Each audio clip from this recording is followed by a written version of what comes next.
et avant tout d'apporter des éléments de clarification qui étaient indispensables sur ce qui est la souveraineté européenne et la défense européenne en tant qu'elle apporte à la sécurité mondiale, et qu'ensemble, nous souhaitons renforcer vraiment cette coordination, ce partenariat stratégique entre l'Union européenne et l'OTAN, tenant à l'organisation l'un et l'autre. Deuxième élément important aussi de nos échanges, et que nous avons ensemble clarifié, c'est l'importance de la stratégie européenne en Indo-Pacifique et notre volonté de coopérer dans cette région. Troisième élément, et je tiens vraiment là-dessus à remercier le président Biden pour les décisions qu'il a déjà prises, c'est aussi notre coordination dans la lutte contre le terrorisme et en particulier la présence militaire que la France a au Sahel avec beaucoup de ses partenaires européens et internationaux. Et ces dernières semaines, le président a pris des décisions très concrètes et très opérationnelles dont nos armées ont pu bénéficier et qui sont la traduction de ce soutien. Ensuite, nous avons ensemble acté plusieurs partenariats bilatéraux sur les exports d'armement, sur le nucléaire et les énergies renouvelables, sur le spatial et sur justement les technologies les plus innovantes.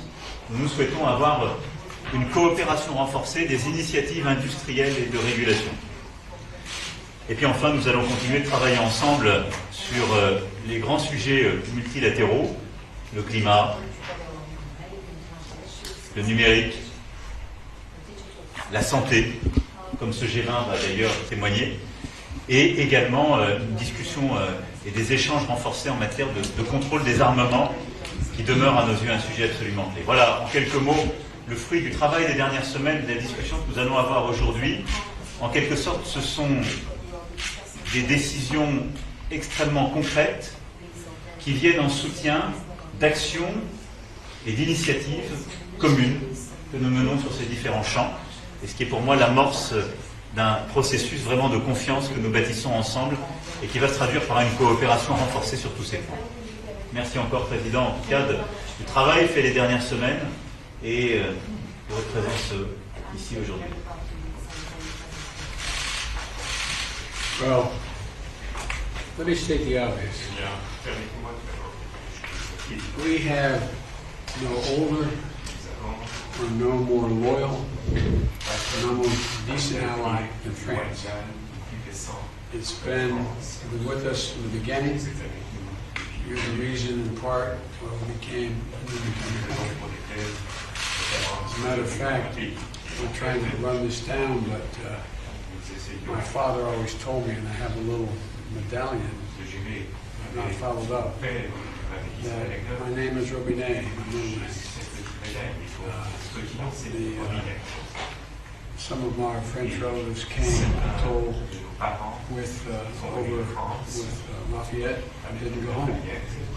And so, all kidding aside, there was a strong affection, a sense of loyalty and commitment to France.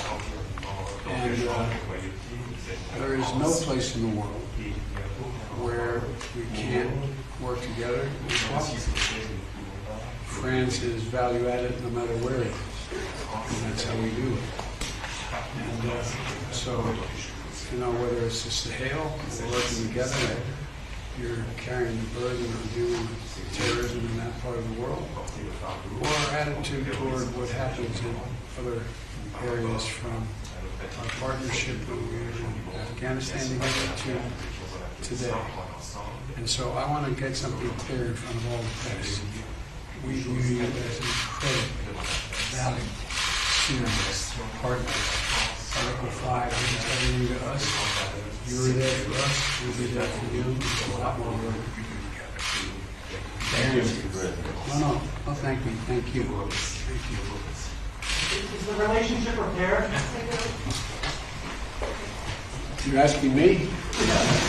The answer is, I think what happened was, to use an English phrase, what we did was clumsy. It was not done with a lot of grace. I was under the impression certain things had happened that hadn't happened. But I want to make it clear, France is an extremely valued partner. Extremely. And a power in and of itself. And so I don't know any reason that we have the same values. What did you think had happened that had not happened? I was under the impression that France had been informed long before that the deal was not going through. I honest to God did not know you had not been. But having said that, look, there's too much we have done together, suffered together, celebrated together, and valued together for anything to really break this up. And the world, look, we're at one of those inflection points in world history. Things are changing. Pieces on the board are moving. And it happens every from 50 to 75 years. It's happening. I want to be in the same board as Francis.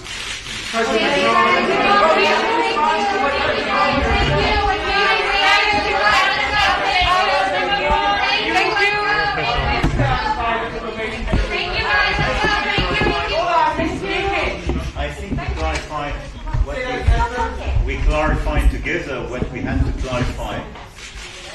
The US was not the only party at stake as present third state. And now what's important is precisely to be sure that such a situation will not be possible for our future. Stronger coordination, stronger cooperation. But for me what's important is that we built during the past weeks some very concrete actions in order to strengthen the partnership in Sahel, this clarification between what European defense means and how this is completely compatible with NATO, what European sovereignty means and how it is important for global security, and this is an extremely important clarification. Plus, we launched a series of cooperation, as I mentioned. So for me, what really matters now is what we will do together in the coming weeks, the coming months, the coming years. Great, thank you. Let's go, guys. Thank you so much.